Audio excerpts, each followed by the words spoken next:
பால் கொழுக்கட்டை பண்றதுக்கு என்னென்ன திங்ஸ்லாம் நான் யூஸ் பண்ண போறேன்றதை பார்க்கலாமா? Let's go. அரிசி மாவு 1 கப், வெல்லம் 1 கப் எடுத்துக்க, கப் திக்கா எடுத்து வச்சிருக்கேன். தேங்காய் துருவல் வந்து உங்களுக்கு எவ்வளவு வேணுமோ எடுத்துக்கோங்க.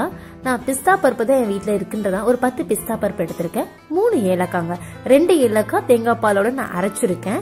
1 ஏலக்காய் லாஸ்டா போட போறேன். இப்ப தேங்காய் பால் எப்படி ரெடி பண்ணணும்னா, தேங்காவை சின்ன சின்னதா கட் பண்ணிட்டு மிக்ஸி ஜார்ல 2 ஏலக்காயை போட்டு நல்லா அரைச்சுக்கோங்க. நல்லா அரைச்சி தண்ணியை ஊற்றி லாஸ்டா ஃபில்டர் பண்ணிட்டீங்கன்னா தேங்காய் பால் வந்துருங்க. இப்போ பால் கொழுக்கட்டை எப்படி பண்ணணும்னா, நல்லா வித தண்ணியில மாவு ஊற்றி கொஞ்சம் கொஞ்சமா பிணைஞ்சிட்டிங்கன்னா உங்களுக்கு நல்லா ஒரு கோதுமை மாவு மாதிரி பிணைஞ்சு வச்சுப்பீங்க. இப்போ அதை குட்டி குட்டியா பால் பண்ணும். இப்போ நான் எப்படி பிணைஞ்சு வச்சிருக்கேன்னு பாருங்க. இப்போ குட்டி குட்டியா பாலை எடுத்து நல்லா இட்லி பாத்திரத்துல எண்ணெய் தடவி நல்லா ஒரு 5ல இருந்து ஒரு 10 நிமிஷம் நல்லா வேக வச்சா மட்டும் போதுங்க. அது ஒரு பக்கம் வெந்துட்டே இருக்கட்டும். இப்போ ஒரு பாத்திரத்துல நல்லா சூடானதுமே எடுத்து வச்சிருக்க தேங்காய் பாலை எடுத்து ஆட் பண்ணிக்கோங்க. அதுக்கப்புறமா வெல்லம் ஆட் பண்ண போறேங்க.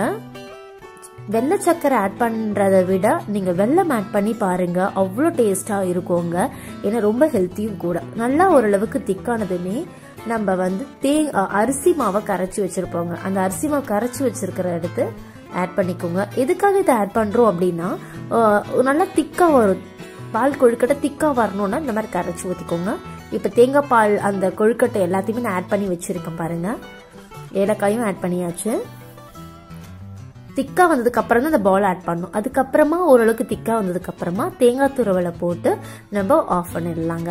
தேங்காய் துருவல் போட்டதுமே ரொம்பலாம் கொதிக்கலாம் வைக்க வேண்டாம். ஏன்னா அந்த ஃபிளேவர் அதில் இறங்குனா இன்னும் சூப்பரா இருக்குங்க. இந்த ரெசிபி வந்து நீங்க சாப்பிட்டு பார்த்தா அது எப்படி இருக்கு அப்படின்றத எனக்கு கமெண்ட் பண்ணுங்க. கண்டிப்பா இது வந்து ரொம்ப ஒரு ஹெல்த்தியான ஒரு ரெசிபி தாங்க. சூப்பரா இருக்கும். டேஸ்ட் பண்ணி பாருங்க. இது வந்து குழந்தைங்களுக்கு நீங்க தேங்காய் பால் வந்து வீக்லி ஒன்ஸ் வந்து கொடுக்கலாம், இல்ல வீக்லி ட்வைஸும் நீங்க கொடுக்கலாங்க. இது வந்து ரொம்ப ரொம்ப ரொம்ப ஹெல்த்தி. இது வந்து விட்டமின் சி இருக்கு. நான் பண்ணது உங்களுக்கு எல்லாருக்கும் ரொம்ப பிடிச்சிருக்கும்னு நினைக்கிறேன். ஸோ தேங்க்யூ ஃபார் வாட்சிங். பாய்.